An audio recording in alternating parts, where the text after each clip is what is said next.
withdrawing all of their applications for the zoning map amendment to rezone from B2 general business to multifamily districts. And that applicant was submitted by Carlton Mason of Mason Rentals. Do I have a motion to withdraw? Make a motion to strike item 3 from the agenda. I second it. All in favor? Aye. Aye. All opposed? If I could just take a real quick roll call before we get into new business. Jasmine,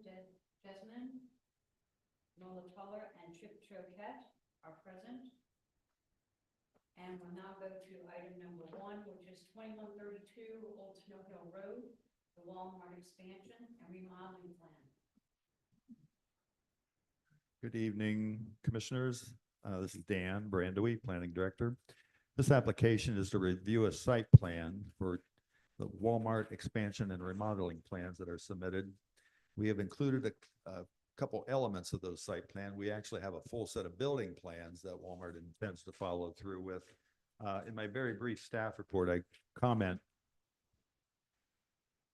approximate scope of the work that relates both to the interior and to the exterior part of the project. But essentially, the plan includes a 2,603 square foot building addition to the southeast or left rear corner of the main building.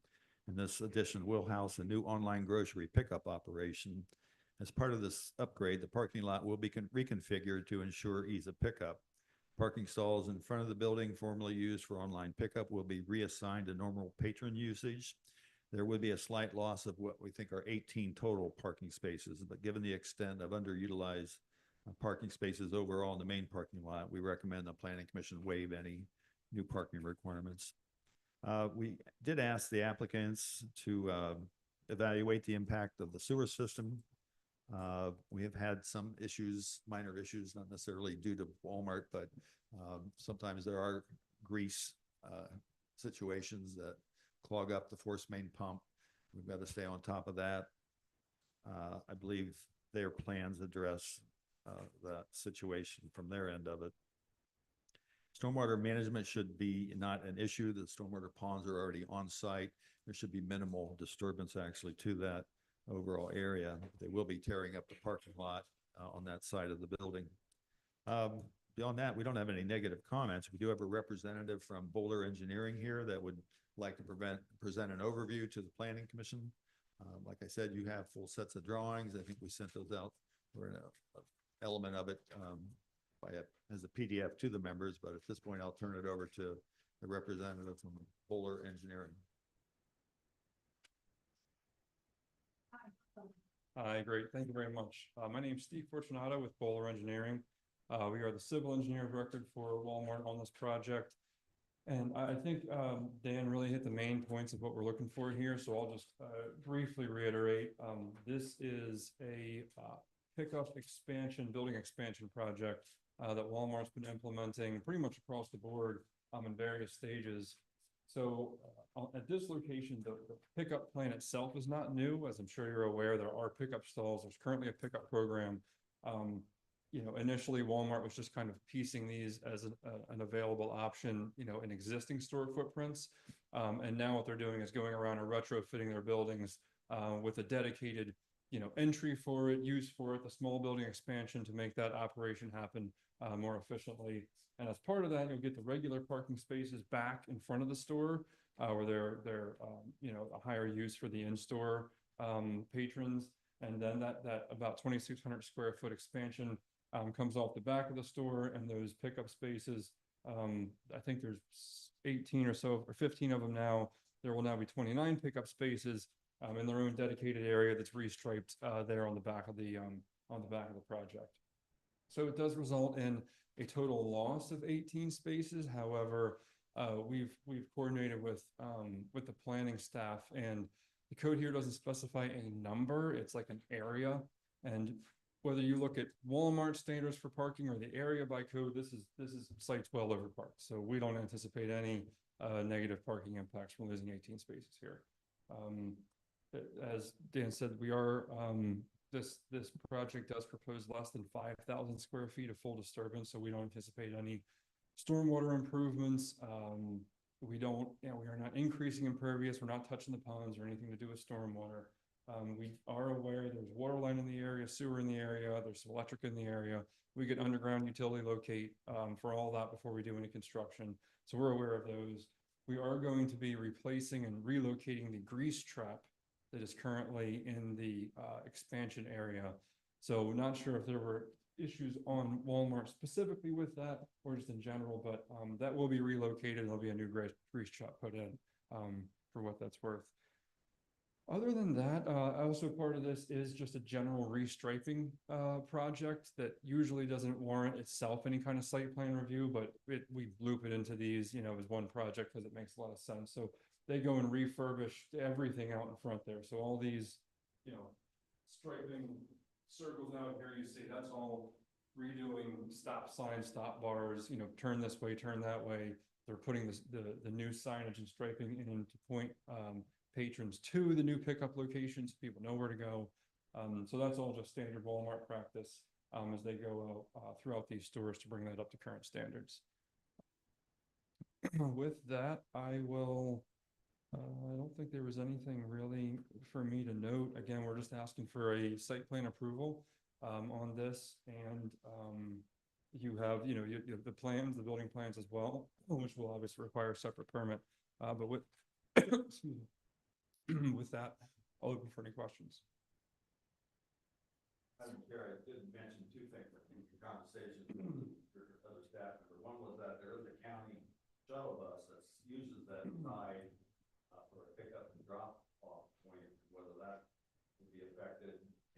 There are a number of storage containers that are stored on the side of the building, and they're not going to be put there other than put somewhere else. And from a staff perspective, it would not be put in the front of the building, which I don't think is planned anyhow. But Correct, and the area where we believe that shuttle is, we're not changing really any of the striping there. That's just redoing some stop signs. So whatever currently is happening with the shuttle should be able to continue to happen after this improvement. The containers, those are up to really the store manager. So I'm not, we're on the engineering side not aware of exactly what their plan is. We could ask, they may be eliminating or reducing them, or maybe moving them around, but they don't put them in the front of the store either way. They know that's going to have some obvious pushback. So the loss of the parking spaces over on the side with the new drive-through pickup, they're actually going to be regained by freeing up the current spaces that are blocked off for. Correct, some of them. So it's still a net loss in parking, but you're right. We're losing a bunch on the back end and gaining some in front of the store. Yep. That's really shopping carts go, et cetera, et cetera. So it's sort of like a setback from the initial entrance. Well, it's been like that's a little underutilized anyways. Yeah. There's not a lot of people park back there. Yep. I kind of wondered why pickup wasn't put on the side to begin with, so I'm happy to see it happen. Cycling of this grease? that I think they- Kind of exterior. I think they reclaim the grease that's in there. I'm not sure exactly the specifics on that, so I wouldn't quote me, but I could certainly ask. And I mean, Didn't know whether something else was gonna be going out there, or whether it's Walmart obviously knows more about their stores than I do. Your tractor trailers will be able to still go around? Yep. the Same? we run those movements. Yep. Madam Chair, just a general question. Is there a general trend that Walmart sees with more need for online grocery ordering and pickup? Is this something that Right along with everybody else. future? Yeah, they definitely have seen just a general increase in usage. So like when I said they first rolled these out, they were just basically making it an option on the app and then dedicating some spaces for it, which they ended up usually having to lose the spaces because they're a little bit oversized. And they have to have their employees driving through, walking across those main drive aisles. So this is definitely their final plan, is to relocate them in the underutilized sections in the back, do these expansions. So they have, they were also interior, carving out places to do this. Now they're going to have a dedicated area for this. So it works outside the site, within the building. but there is a good use for it. So just like other places, then you'll have electric at these, the actual drive up, and what, you have a phone or you have a code that you. Yeah, I think it's like you click, I'm here, and you say, I'm at, yep, parcel or, parking number, 5 or whatever it is, yeah.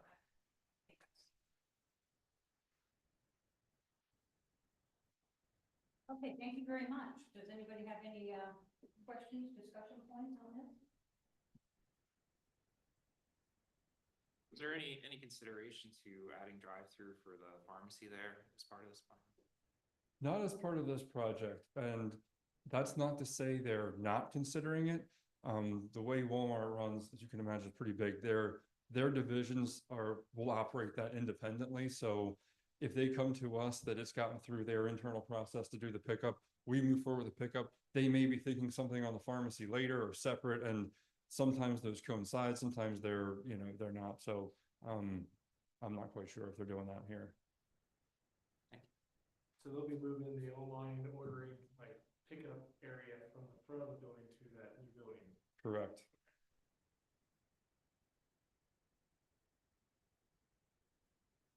Do I have a motion to? I should mention, sorry, I'm not to cut you off, madam, we will end up having, there's a small, here, I'll point.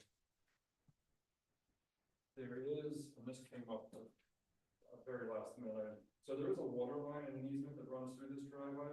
We're not impacting it, not really doing anything to water, however, there is an easement that runs right up to the front of this, building. There's a canopy out in front of the door that initially had columns and footings.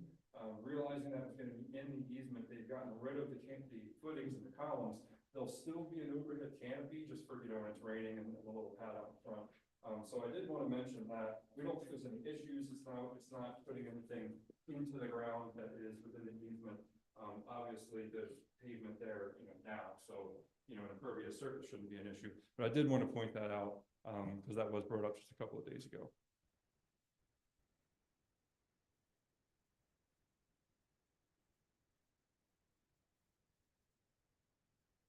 Do we have a motion to accept and move forward with the approval of the site plan for Walmart on the expansion? I'll make a motion to accept the site plan. A second. All in favor? Aye. Let the record show that the vote was unanimous for the acceptance of the site plan on the expansion of Walmart.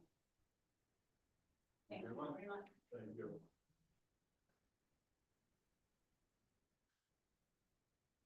Okay, moving on to item number 2, 153 Market Street. We're going to review concept plans for interior and exterior renovations for each apartment on the 2nd floor and 4 retail spaces on the ground floor. And this is filed by Brent Davis from Davis Strategic. This is also a review of a concept plan filed by the Davis Strategic Development Company. Plans call for interior and exterior renovations to include 8 apartments on the 2nd floor and 4 retail spaces on the ground floor for the building located at 153 Market Street. He submitted this concept plan showing these improvements. The building itself is located at the corner of 2nd and Vine Street. The concept plan is shown as Exhibit 1. He's got facade drawings and the floor plan layout and a perspective drawing of what the building looks like. The residential apartments would consist of 5 2-bedroom apartments and 3 1-bedroom apartments, all exceeding 750 square feet. The property consists of 15,128 square feet, or 0.347 acres, with approximately 22,388 square feet of interior space. Property is zoned B1 Downtown Shopping District. The Planning Commission is authorized to review the plans under Section 230-61 for any proposed new construction or substantive exterior modifications on any principal building or other site improvements. In the B1 zoning district, the zoning code authorizes residential use on the 2nd floor. That section reads as follows: dwelling units on the 2nd or 3rd floor subject to site plan review by the Planning Commission Parking requirements for upper floor dwelling units shall be subject to review and approval by the planning commission. Staff notes that off-street parking is not required within the B1 zoning district for section 230-86. One loading space, though, is apparently referenced in the zoning code for buildings over 10,000 square feet. And they appear to satisfy that with the loading space in the back side of the building coming off Vine Street. In proximity to this building, on-street parking can be found along Market Street, Second Street, and Vine Street. The city also owns the parking lot at the corner of Second and Market Street, adjacent to a building currently occupied by a church. This parking lot appears to contain at least 22 to 24 parking spaces. As made reference also to section 230-86, 2 parking spaces technically are required for each dwelling in a multifamily apartment. So there would appear to be at least 16 spaces needed for this development to satisfy on residential parking demands. When we look at the parking that's available on Vine Street, on both sides of the street, one side of Second Street, and potentially the parking in the city-owned parking lot, we feel there's more than adequate parking in those areas. The other parking lot behind the building off of Vine Street is a private parking lot, would not be generally available for parking by the residents there. That parking area is split between the 3 owners that have business frontage along Market Street. So staff is recommending the Planning Commission endorse this concept plan. Additional details will be provided with the building plan submissions, showing additional improvements to the facade, the signage. We do note the building is in substantial disrepair. There's roof leaks, mold inside. They're indicating they'd like to move forward with removal of the interior so they can assess the condition of the roof. Probably will need an entire roof replacement, we think. But that's the situation. Mr. Davis could not be here tonight. We were trying to link up through a Zoom call and could not make that connection for some reason. We're teaching a class at Warwick College, as I understand it. If you have any questions, I can direct those to Mr. Davis at a later date. We can come back and bring back to the Planning Commission if feel it necessary. We will be seeing the building plans. We'll bring those back to the Planning Commission for further review. Does he have an estimated time frame on this? I have not heard. They're anxious to get moving with the demolition and the concept. Are we taking action on this, or are we just reviewing and providing comments? Yeah, we're taking action on the concept plan at this point. So I guess some of the feedback I have, and this isn't, I think this is gonna become the council's gonna need to address, because, I mean, I'm for it, and I support the parking requirements in B1 as they're written. My concern being the exits for the apartments are gonna go towards Market Street and Second Street, and if they fill up that church parking lot, it's gonna create conflict with the church on Sunday. So the city needs to maybe look into 2-hour parking spots or 3-hour parking spots, maybe along Market Street and or the church parking lot, to maybe encourage residents to park on the off streets like Second and Vine, to be more out of the way, because you don't want to fill Market Street with residential parking, because then that's going to discourage people from walking into the businesses. But Vine Street, I think you identified good off street parking there, but the thing with this concept plan is it doesn't encourage the residents to use Vine Street because it doesn't give them a direct access to it. That's the only thing that kind of fall.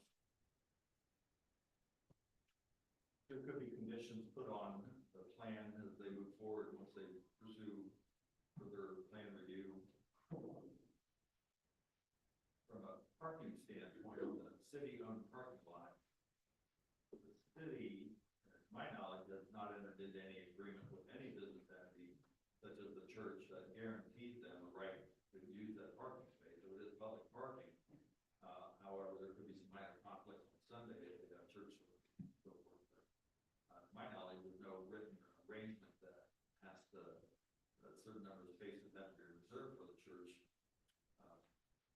To my knowledge, it's open parking, but you could direct them to try and move all the parking from the residents to the side streets and so forth. well, I say that the church parking would be an issue on my business as I'm not allowed to be open till 1 o'clock on Sunday anyways. So, for me being on that edge there would not have me at all.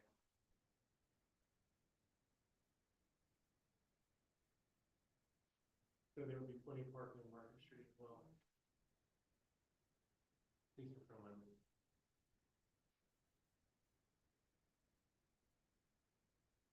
Other than that, I don't have any comments. I'm happy to see it happen. Do I have a motion to approve the, concept plans as submitted by, Fred Davis and Davis Computer? Make a motion to accept us as submitted in the Davis Computer Group. Second the motion. All in favor? Aye.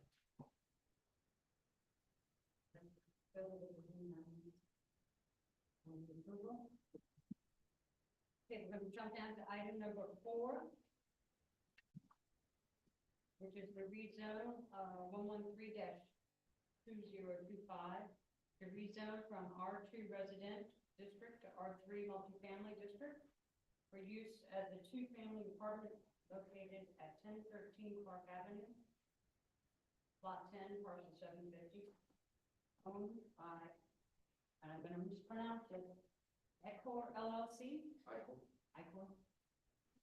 With a deed reference of 08722 00265. Mr. Brandon. Edwin Flores, owner and principal agent for Icor.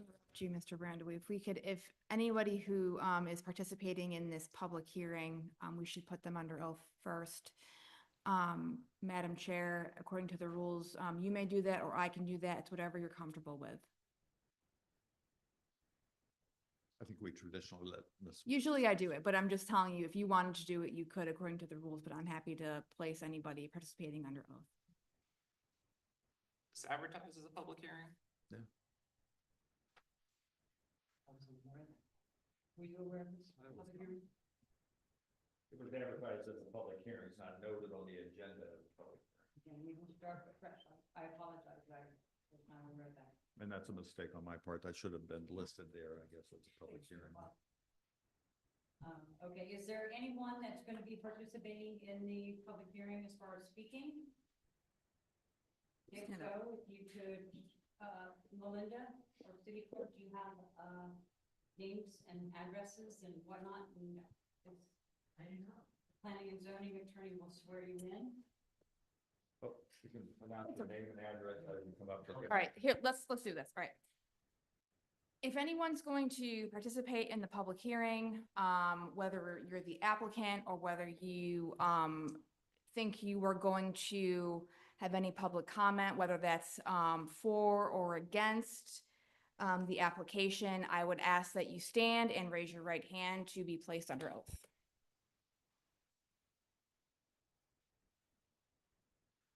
Okay. Do you solemnly swear or affirm that the responses given and the statements made in this hearing before the Planning Commission will be the whole truth and nothing but the truth? If so, answer I do. I do. Okay, thank you.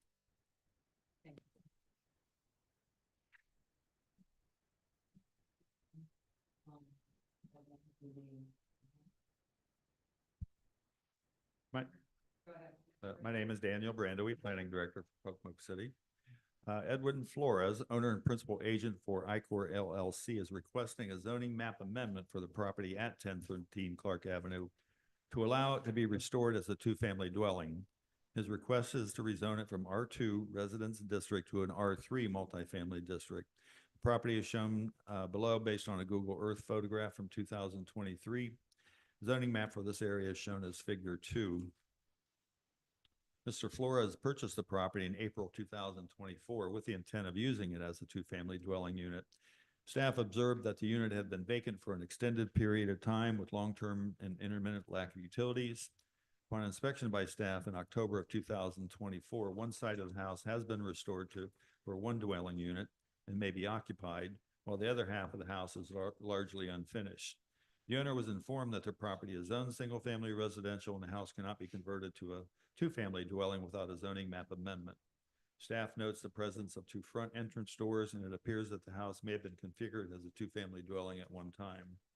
Mr. Flores has provided a letter explanation as shown in it at Exhibit 3. The remaining exhibits show the proposed floor plan layouts and aerial photos of the property. On that point, we sent out the entire exhibits by email as PDFs to the members. I've included a printed copy of both the staff report and some of the exhibits, not all of Mr. Flores's exhibits, because some of them were repetitive in terms of the floor plan layout and so forth. But the interior photographs and his exhibits 1 through, I think, 7 or 8 are included, which I think show the picture of the situation.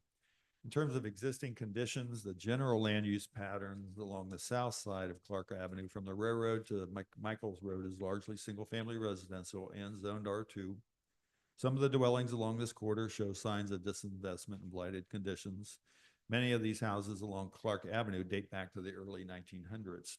Across the street from this property is a 6-unit apartment constructed in 1987 and zoned R3 multifamily residential. On the north side of Clark Avenue, the general land use patterns are industrial with M1 industrial zoning. As we're all aware, we have Hardwire also expanding in that general vicinity with 2 40,000 square foot manufacturing buildings. So figure 3 does show the land use plan from the 2014 comprehensive development plan for the city. It generally shows a pattern of medium density residential along the south side of Clark Avenue. The land use patterns to the north side of Clark Avenue are consistent with the land use conditions in that area. We've included a description of what the comprehensive plan identifies as medium density residential. And that reads, it's a medium density residential land use category is similar to the low density residential category in that it is primarily intended for detached single family dwellings, albeit on smaller lots and at a higher density. Slightly over 40% of this land use district is undeveloped. In addition to detached single family dwellings, 2-family dwellings may be permitted in subdivisions on large tracts. Other types of uses appropriate to this area include institutional uses for civic, religious, academic, and recreation purposes. Staff has just a few additional comments.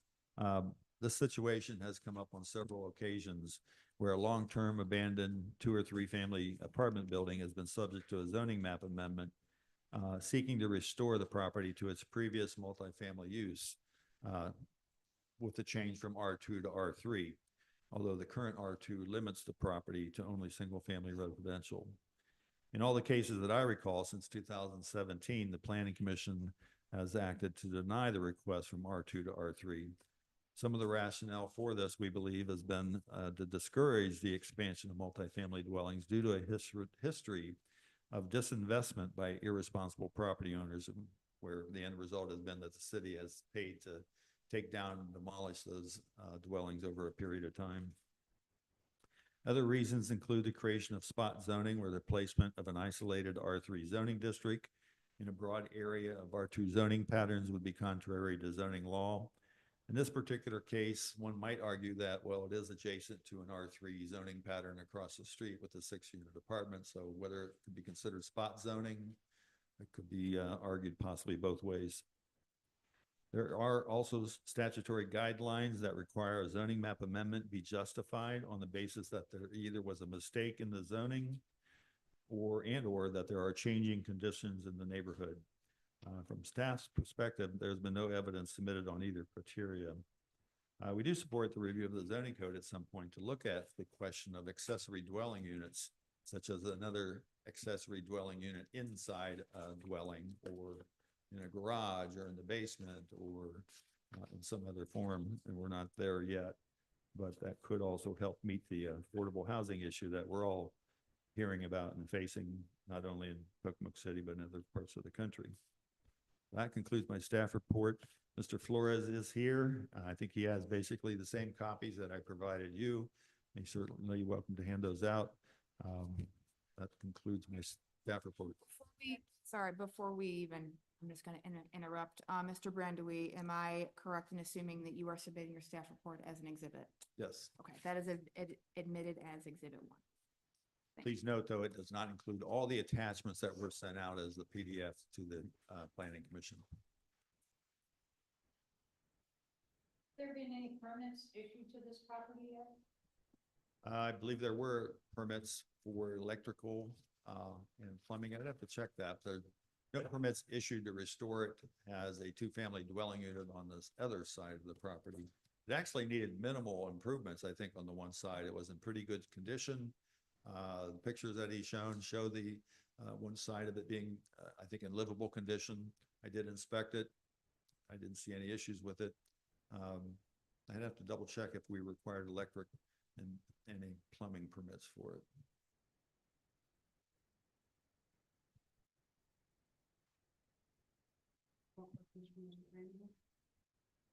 Did this get to the Board of Zoning Appeals already? It's not a variant situation. There, Is this addressed at Board of Zoning Appeals? sorry, what? This His letter. letters, His address. Yeah. Yeah, Mr. Flores, I think, had a misunderstanding that it was going to be a variance request. And early on, back in 2017 or 18, we did treat one case as a variance. And we decided with legal advice that that was not an appropriate variance situation for the Board of Zoning Appeals to act on. It really is a zoning map amendment situation, not a variance request. So it's not going to the Board of Zoning Appeals.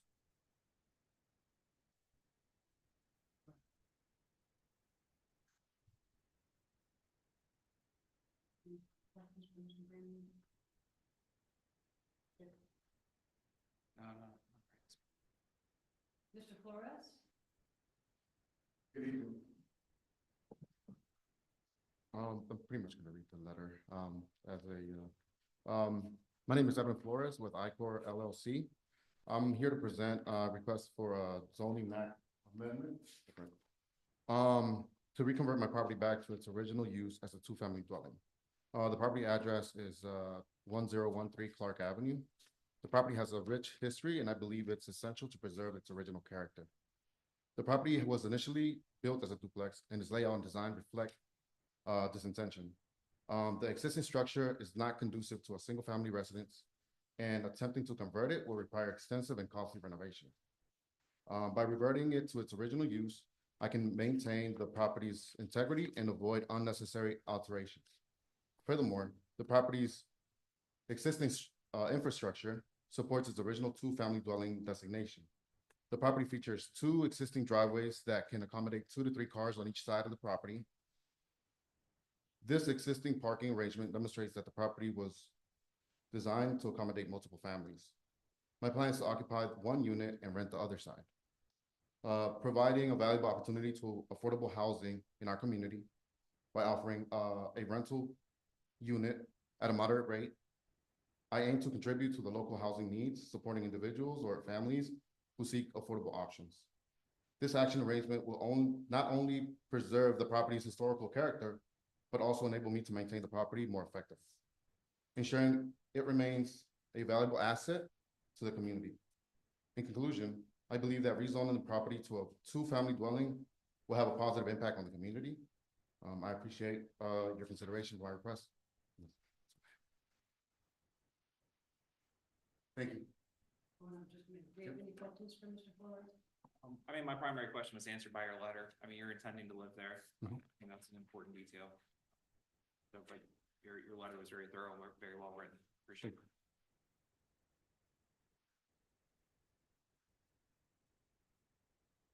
Do you live in Pocomoke currently? I currently do not. My parents actually are retiring, so we're thinking about, that's why I wanted to make sure I do this right. They'll probably live on one side and I'll live on the other, but I don't want to, you know, if they don't like Pocomoke, I just want to make sure that the unit is a multifamily, you know, in order to make the things correctly. Do you have any other properties in Pocomoke? No, I did have one property in on 2nd Street. Yes. So for current, I do not.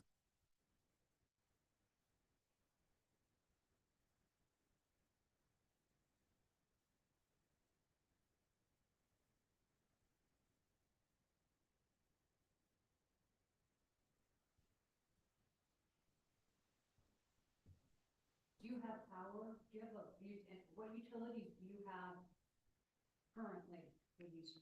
So as he said, so there's 2 units in the property. It's built out as you can see. Unit B, it's fully functioning. It's, electrical, Delmarva Power and, City of, Pocomo.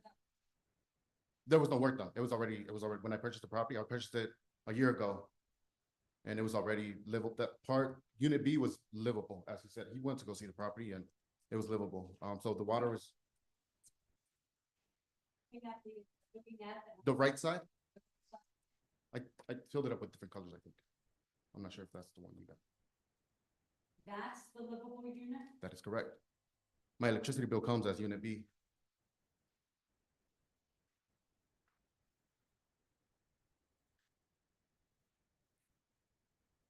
I also have a lot. I've watched the progress on this property.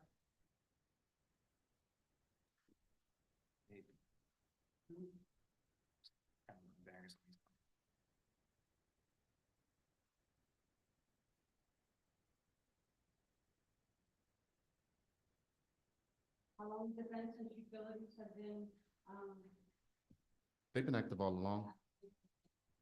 Oh, there isn't any activated on A. I've only purchased the property a year ago, and since the year ago, there's only been utilities on Unit B, water and electric. The building's been unoccupied for that year. I come back and forth from Pocomoke and Glendale, which is on the other side of the bridge. you're leaving Glen? I live in Glendale, yes.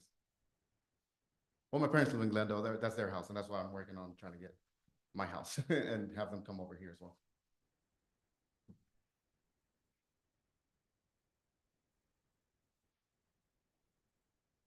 You're new to the area? Yes, correct.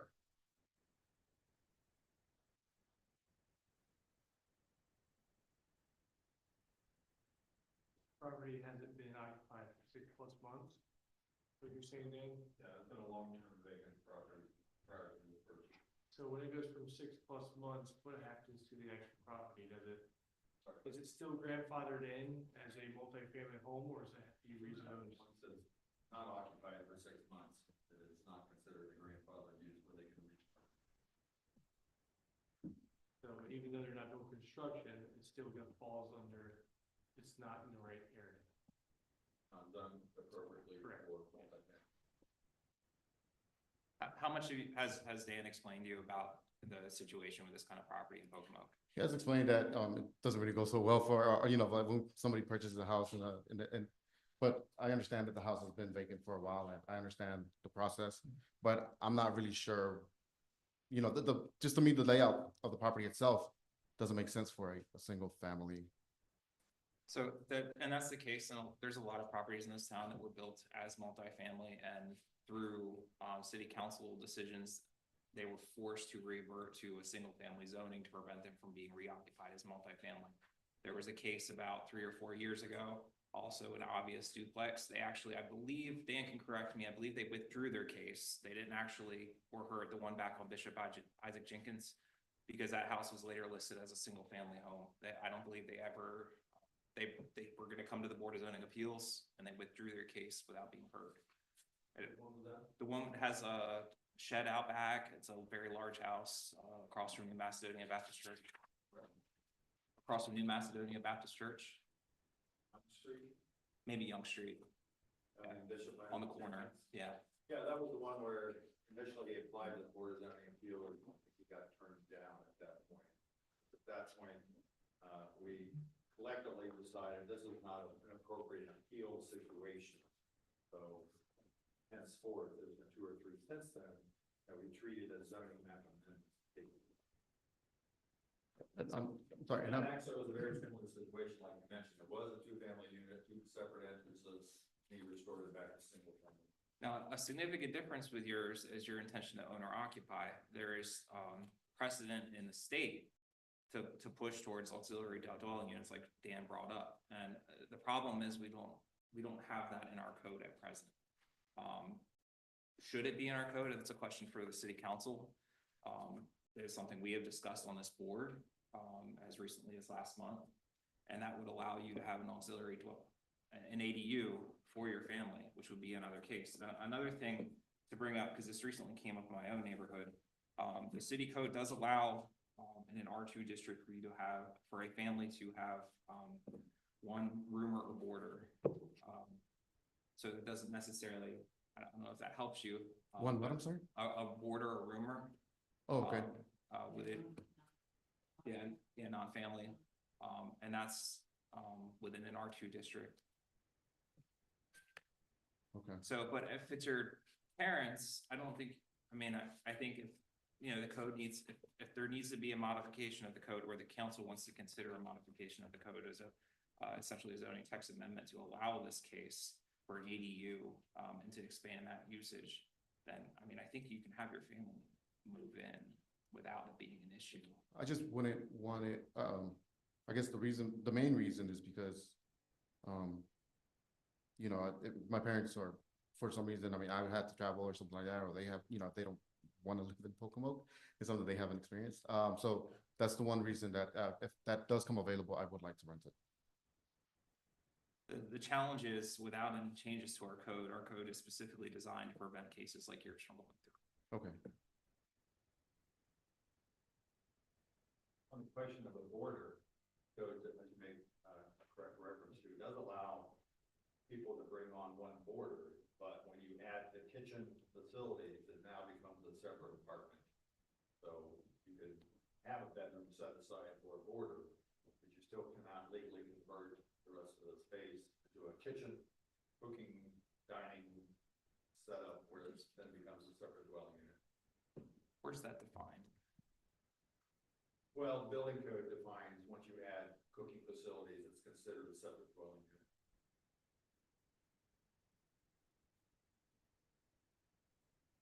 You can't have two kitchens in your house? Is that what the building code says? But that, You can't have two kitchens in your house? If somebody wants to have two kitchens, they can. once it's a separate kitchen facility, you've created a separate living arrangement, separate dwelling units. That's an applicant. That's typically the distinction as to when does it become a separate apartment or dwelling unit.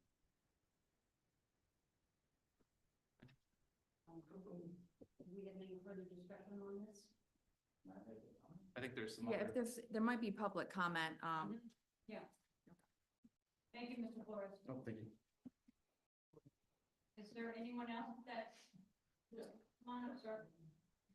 And state your name and your address. Up to the microphone, to the podium. Yes. Speak into the microphone, thank you. Edward Popchalk, 1100 Cedar Street. Resident for about a year and a half, relocated from Pennsylvania. Being familiar with the multifamily housing industry for 25 years in the Philadelphia metropolitan. Sure. Being in near Philadelphia, working with multifamily housing, I have a lot of experience in that. I do appreciate your comment because my understanding is the concern of having too many single-family homes being modified. My home was a rental unit for decades. And I bought it for the reason of retiring here and staying here. This gentleman, Mr. Flores, has an interesting premise to basically almost have having an in-law suite is basically what he's really kind of looking at. Because even though you have two separate residents there, it can be considered an in-law suite, kind of like almost like a senior housing situation. I understand, and I've been privy to residents and speaking with residents being new in the area of the concern of the rental situation here in Pocomoke. As a single-family home owner, you know, there's pluses and minuses to have that within your community. I've operated with that for 25 years in business with a large developer in the Philadelphia area. Mr. Flores' situation is unique. It would be nice to see it be a long-term issue where a family would be able to move in and have their in-laws stay at the dwelling. I think that would be a real plus. And if there's a way to have that happen, I think that might be a good idea. But you can't force somebody to say, well, you have to live here. And if they choose to move out, then what happens and how does it go? take the comments for what they're worth. Might not be anything, but it might be something. But thank you for the time. Thank you. You're welcome. Is there anyone else that would like to speak?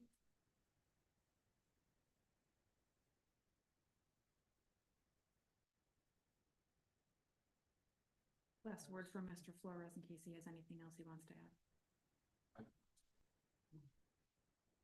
I don't have anything else to You don't add. have anything? No, just wanted to reiterate, the house already has like 2 aprons, so driveways on each side. I mean, it's something that one driveway didn't look like it was even there because it wasn't used for so long.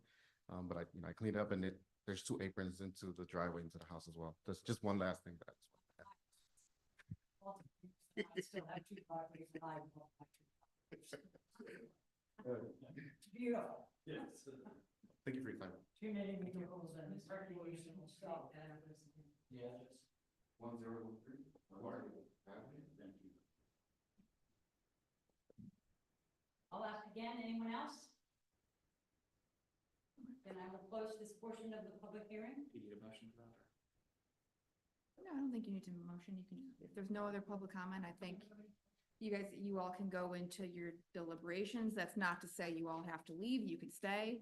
That's still a public meeting, but what we're doing now is you're mulling over the decision.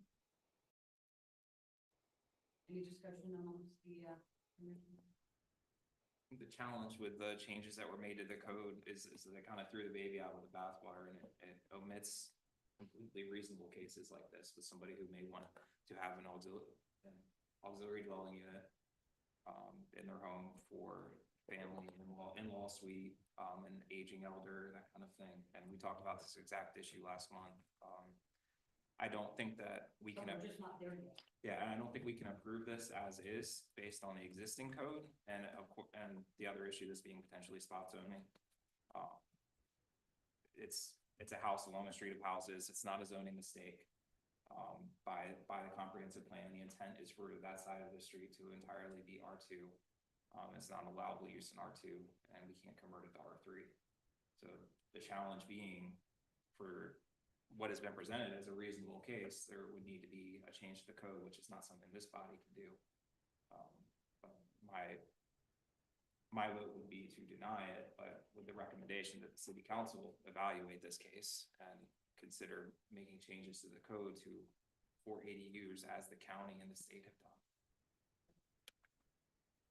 Yeah, I mean, we changed the zoning to it. It's not saying he's going to do this, but say he moves in there and then decides to sell the home the year after, it would be within a multifamily home and be subject to what the, hence the council is trying to achieve here, so. Do we have a motion? Chair? No.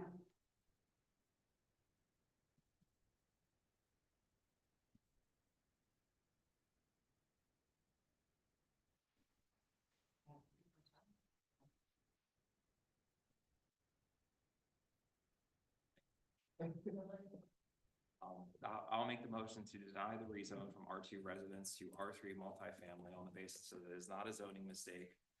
It's not allowed in the code.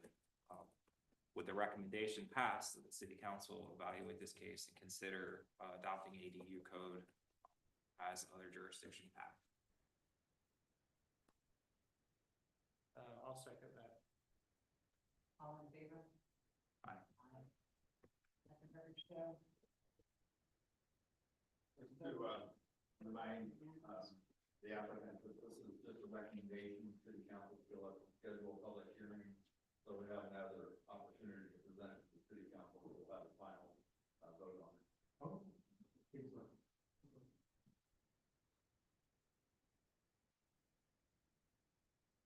Okay, moving on to item number 5, the zoning text amendment urban design neighborhood. And the floor requirements. Staff has no additional information on that at the present time. We're still working on draft material for that.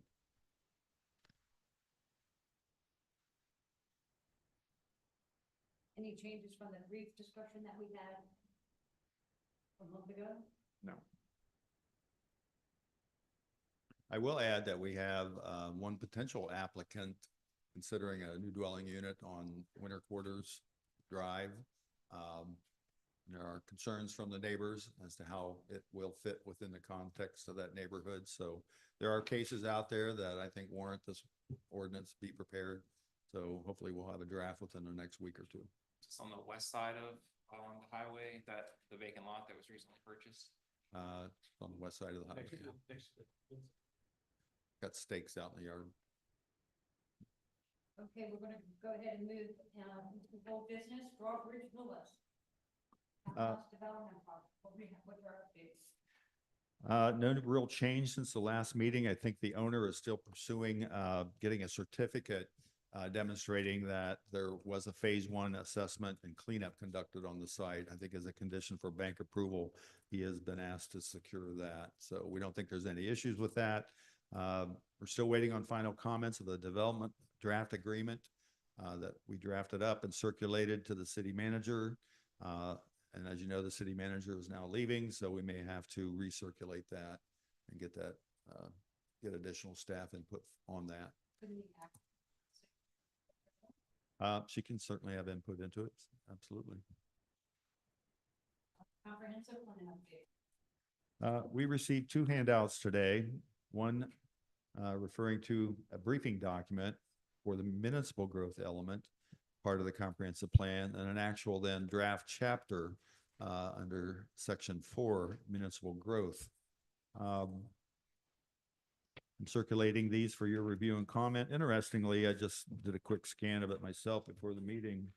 I thought it was somewhat interesting about the growth projections, where he has a low growth and a moderately low growth projection, which it's probably reasonable, but for example, a 0.5% annual growth rate projected from the 2014 comprehensive plan versus a 0.2% annual growth rate that projects out to the next 25 years. What that means is basically in 2025, we're estimated to have 4,412 residents in the city under one scenario. We currently have approximately 4,303 residents. So for 2005, we'd be gaining approximately 100 persons, which equates approximately to maybe 20 to 30 households or dwelling units. On up to 2045, the projections then would show Pocomoke having between 4,523 new residents or approximately 4,874 residents. Again, we're not looking at major increases in population, certainly for Pocomoke, but it is a positive projection. I think what he is demonstrating is that we have more than enough land inside what we call our priority funding area, inside current incorporated areas that certainly can accommodate this growth. We have more than enough room to spare in that regard. So we will be having a work session next Wednesday, unless we decide to modify it or change it. And we've been asked to schedule that at 6 o'clock as opposed to 5 o'clock. So we're trying to get this material online to the city's website. Feel free to send us any comments. We will collect them, circulate them back to the consultant.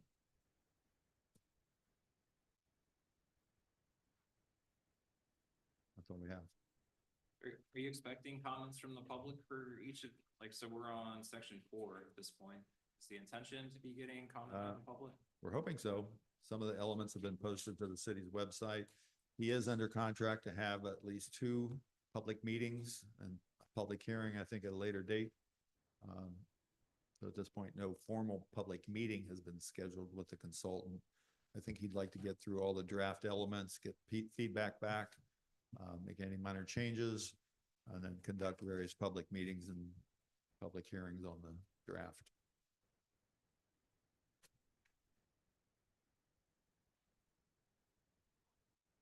I think the color map was sent in the PDF version that was emailed out today. That's a black and white, which really is hard to understand. Moving on to item, approval of minutes from March 19th.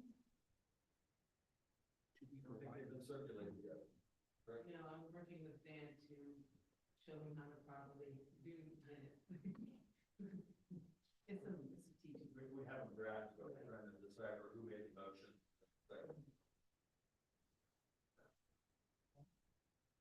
All right. We'll move on to public comment. Anybody in our audience have any comments, questions, or concerns from tonight? Specifically for just what was discussed? For specifically what was just No. discussed? Oh, just in general? Comments is pertaining to planning and zoning? Yeah, I guess I.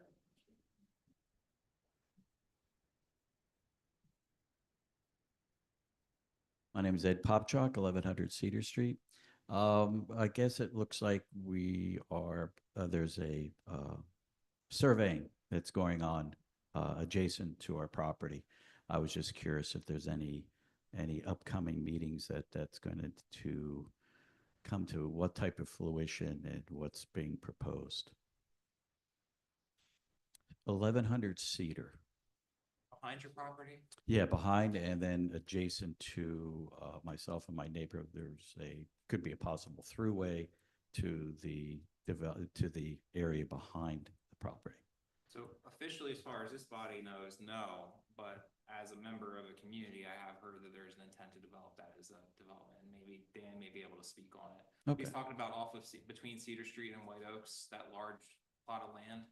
There has been some speculation about the developer moving forward with the concept plan. I've not seen anything yet. There's been rumors that he would like to, if you're talking about the Cedar Street site, at White Oaks, there's possibly an idea that it could serve as the site for a Boys and Girls Club, but nothing's been presented at this point. And I heard it in another committee that I'm a member of, there was discussion of the Boys and Girls Club, but also as a component of a development or a residential development. Okay, good, good. Yeah, I had met the owner one day that they were out with the surveying crew. And that's kind of a little bit what they spoke about. You know, again, it takes time, but I appreciate that. And where do we find those, being new to this? I guess I just keep reading that information from this city's webpage? Is that how I do that? Of maybe as that comes to fruition. Yeah, or in general, I guess. It's just, I guess I'm paying more attention now as I've gotten a chance to live here for a while. Okay. Okay. The agenda, Oh, okay. something that has to come before us. It's posted on the agenda, and our meetings are the third Wednesday. Correct. of Yep, I every can. month. Okay. Got Right, just prior to that. Mr. Brandy, we bring it to the commission, then it would be posted on the agenda. Okay. We would at least- I'm ignorant, but this is the gentleman that we're speaking of? Yes. And you are? Yes. Got you. Okay, good. Based on some of the discussions I'm hearing, it would have to go through a zoning map amendment process. Which would be advertised in the newspaper, posted on the property, the Right. property owners would be notified. If zoning were approved, it then would go through the subdivision review process, the plans would be brought back to the planning commission as well as hearing the zoning map amendment request, So that all takes place in the next week or so. I can promise you, I'm closely following it as well, because my property does border that same property. Okay, So, where are you at? Am I I'm in asked? White Oaks. White, okay, yeah, so I probably see you across the way, right? Probably right. look at the same herded deer that passes. Yeah, as again, my wife and we're not opposed to any development. We're just interested citizens that are interested in saying, hey, what's gonna happen? Yeah. You know, so thank you both. And Thank our you. instruction, I mean, Mr. Brandy, he's city staff, he's the planning director for the city, and we're volunteers that were appointed by the city council, loosely representing the different districts of the city by the council. Great. Thank you both, or thank you all. Thank you. Well, Any other comments?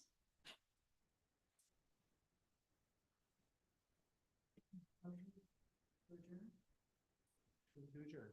Second, Second. all in favor? Aye. Thank you, everyone. And then, we'll talk about that opportunity.